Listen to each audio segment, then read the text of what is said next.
Hi guys. So today's video is going to be a book chat on the book Iron Gold by Pierce Brown. Because this is a book chat, not a book review, I am going to be going into heavy spoilers, but if you're interested in knowing my thoughts on the original trilogy, I do have a series review of that is non-spoiler. That said, getting into this book, I'm going to be really upfront and admit that I did not love this as much as I love the original trilogy. Obviously, this is the first book in the new trilogy, and I have no idea where the next two books are going to take our heroes. But for me, I had a few issues with some of the things that the characters did. The character in particular that I was extremely disappointed in was Darrow. Right away, when the book starts, we are seeing Darrow 10 years after the events of the first one in a broken republic. And Darrow, who during the Rising never had anybody to keep him in check. He never had anybody to tell him, like, no, you can't do that. He always did what he thought was best, and he succeeded. Now, because of the Senate and Mustang serving as the sovereign, there are people there to hold him in check, and he basically just disregards it. I honestly took so much issue with this because at the core of everything that Darrow did in the original trilogy was this idea that there are issues in society that need to be eliminated, and those issues stem from people who abuse power. So for me, even if it was within his character, or maybe it followed kind of in line with the decisions Darrow has made in the past, for me don't feel like it fit with him to then go ahead and take advantage of the power he now has. That's like the definition of what the Golds did. They took whatever actions they wanted to take because it's whatever they thought was best. Now, at the end of the book, it does say that Darrow, he recognizes, like, oh, is there even a red left in me? I'm basically all gold now. Maybe that's where my frustrations with this book and maybe this entire trilogy are going to be, is I liked Darrow as a red. I liked Darrow as a combination of a red assimilating into the golds. I do not like the idea that that red boy that we met in the original trilogy is gone. Oh my gosh, the very end of the book. Because the entire time I was thinking, like, well, maybe he'll grow. Maybe he'll recognize that he shouldn't just go do whatever the heck he wants, and he needs to be held in check. Every person needs to be held in check. That's the point of this new government. And I was thinking, like, he's gonna learn from this. And he gets to the end, and I'm like, he is learning from this, thank goodness. And then, in like the last 3 pages, he was like, I'm just gonna stay behind. And I'm like, what? Right before that, he recognizes, like, what have I done? Even though I'm having this thought that I should have been there, if I could go back in time, I'd be there for Mustang and my child.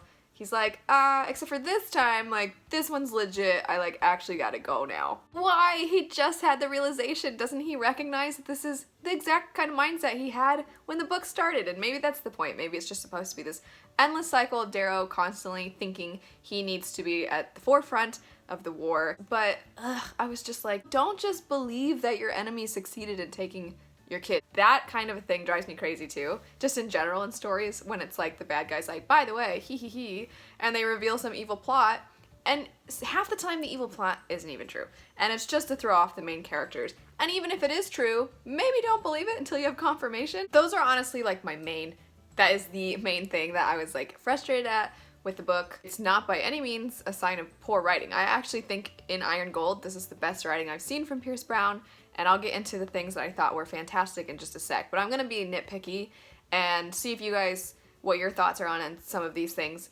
One being, Severo tells him right before the fight, towards the end of the book, when they go to find the Ash Lord, he says to Darrow, like, can you admit now that this is a stupid plan? And Darrow's like, what? And he's like, dude, this is a stupid plan. And he tells him, I've been waiting the whole time for you to recognize, Darrow, that this plan sucks, like, it's a dumb plan, but I didn't want to say it in front of all of our buddies. I know he, like, somewhat mentioned it earlier in the book, but part of me was like, why wait until, like, now? You're like a month away. Why would you wait? He couldn't say all that earlier. Like, maybe say that before he kills Wolfgar at the beginning. Maybe be like, maybe we shouldn't run. Like, maybe we should stick around. Another thing that I'm being super nitpicky with, but there's a scene, Lyria comes in, she has the conversation with Pax, with Darrow's son, and he's just like all by himself in the garden.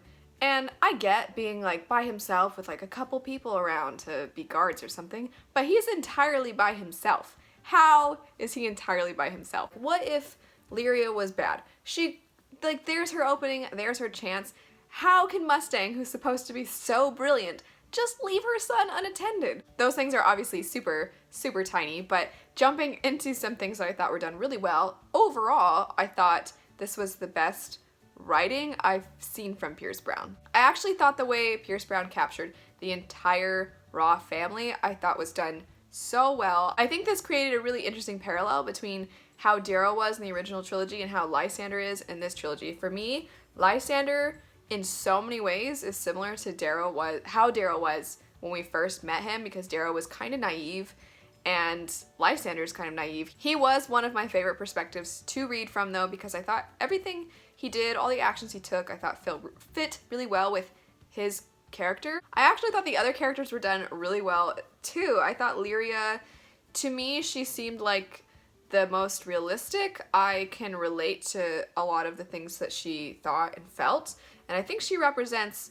a lot of society. And not necessarily society in their world, but just our own society. I think a lot of people can relate to her and look at, even if your life is great, you always see other people above you and think like, they don't know my struggle, they don't know my pain, and that's how she was. And I think even though most of us do not know the kind of life that she has, we can at least relate to that aspect of her personality. Ephraim, that guy though, drove me nuts. Part of why I couldn't stand him so much was because I loved Volga and he was such a jerk to her. And it did fit within his character because he's very broken. He obviously has not overcome his grief and his pain. He's choosing instead to literally make it where he can't feel it by basically being a drug addict. And he would have these thoughts where you'd be like, yeah, there you go, there's the human side of you. And then outwardly he would be such a jerk. As far as what I think is going to happen next, or some things that I'm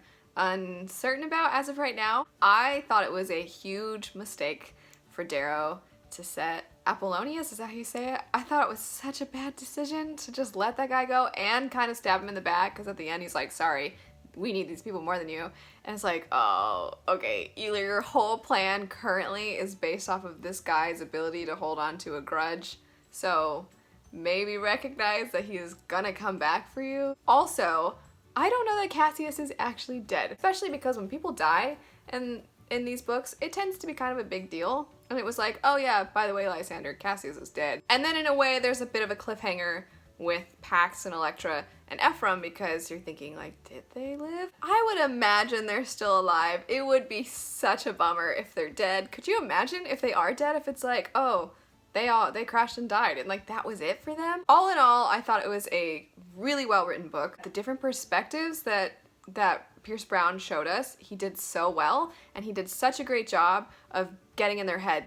But all that being said, I really liked Darrow before, even if he was flawed, so I'm pretty upset that he was as stupid as he was in this book. For those of you that have read Iron Gold, let me know your thoughts on all the things I mentioned. I'm also really curious to see what you guys think is gonna happen and what your predictions are, because I have no idea. I have no idea where this series is gonna go. Anyway, if you liked the video, don't forget to like, comment, and subscribe. Click the little bell icons to get notified when I post new videos, and check out some more of my videos right over here. Thanks so much for watching, and I'll see you guys later. Bye.